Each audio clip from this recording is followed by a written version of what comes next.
I was the only medic awake when Watch Station Ember pulled the signal out of its overnight scrub and decided it wasn't noise. We were forward of nothing, technically. A relay buoy, 2 cutters, and a triage berth bolted to a rock nobody had bothered to name before the colonists did. Ashfall Reach was 11 hours out, a dust-colored moon with a terraform job that had been failing in slow motion for 60 years, and a population that had stopped sending status reports the year before I shipped out here. We knew they existed the way you know a neighbor's porch light is still on. We didn't know much else. Petty Officer Wren ran signals that night, which is the only reason any of this happened on a Tuesday instead of never. The scrub flagged the bleed as garbage twice, and Wren overrode it twice. Because the waveform kept doing something garbage doesn't do. It repeated, evenly, like someone reading the same line over and over so it wouldn't be missed. By the third pass, Wren had me standing over her shoulder in boots and no jacket, because she didn't want to be the only one looking at it when she called it. "That's not static," she said. "That's a list." The signal wasn't addressed to us. That part mattered later, though it didn't matter to me at 4 in the morning, with a headset clamped over one ear and a duty log open on the other screen. It came in on the Chaplain-Band, the old open channel every human chaplain on every ship keeps live, because it's the one frequency nobody is allowed to scramble, not even in wartime. Nobody expected anyone outside the fleet to know it existed. Ashfall Reach's colonists weren't supposed to know it existed either.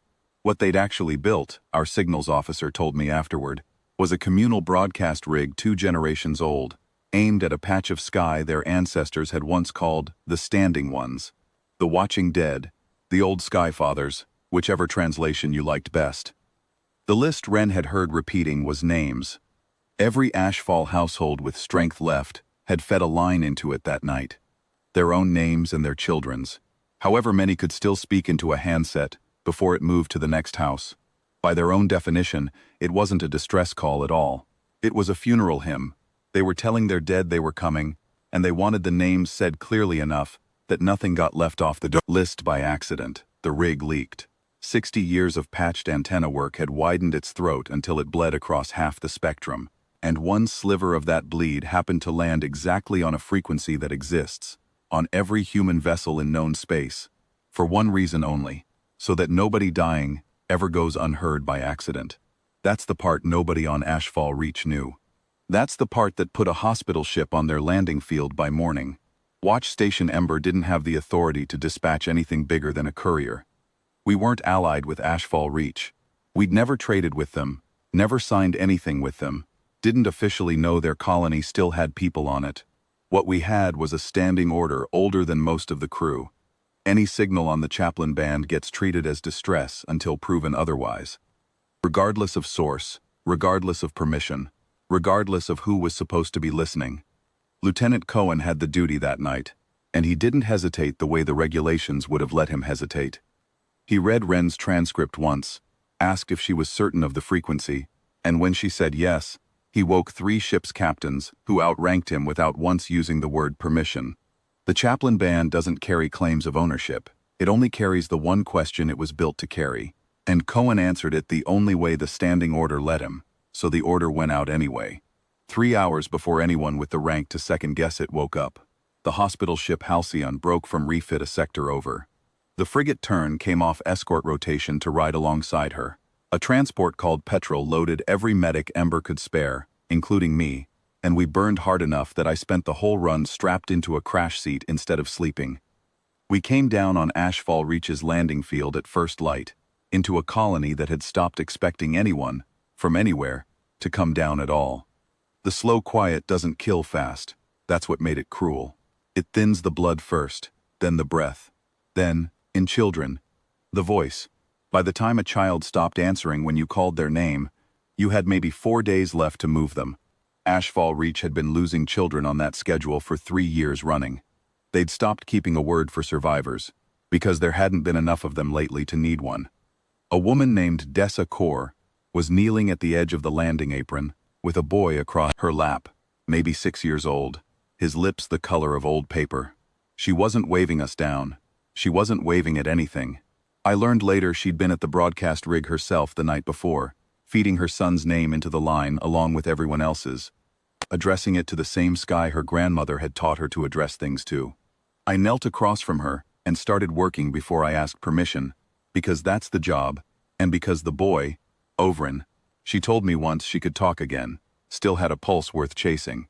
The apron filled in behind us faster than I'd braced for. By mid-morning, the Petrel's medics had triage lines running the length of the field, color tags on wrists too thin to hold a band properly, and an old man named Threll Ashen working the line beside me, translating where the colony's dialect drifted from what our handhelds knew.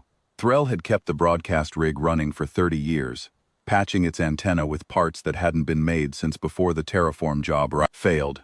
The rig had a name too, he told me, the way old machines on a dying colony tend to earn one. They called it the Steady Hand.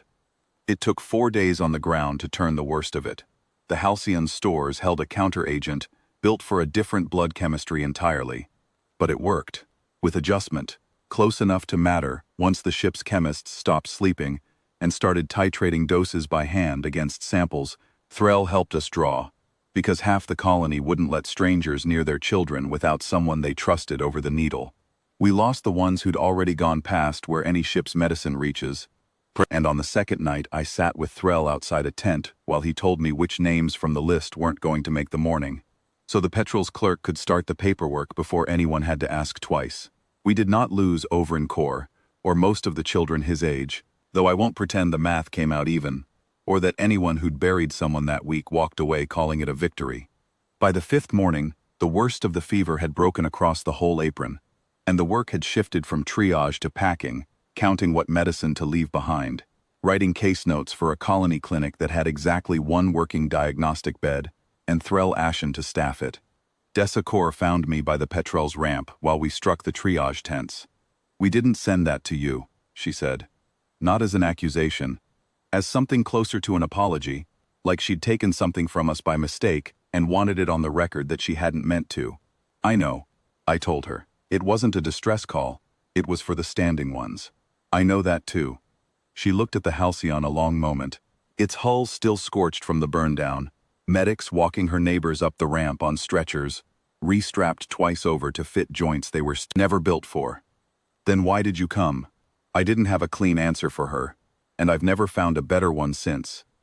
So I gave her the one we're trained to give, the one that's true whether or not it satisfies anybody. The channel doesn't ask who it's for, it just asks if somebody's dying. She didn't say anything else after that. She picked her son up. He could stand on his own by then, but she carried him anyway, and went up the ramp without looking back at the sky she'd been praying to 4 nights before. I filed my report the way I file all of them: time of contact, signal origin, casualties, resources expended, outcome. Under authorization, I wrote what was true, none requested, signal received in error, response dispatched regardless. Nobody at Ember ever flagged it. Nobody above Ember ever asked us to justify it.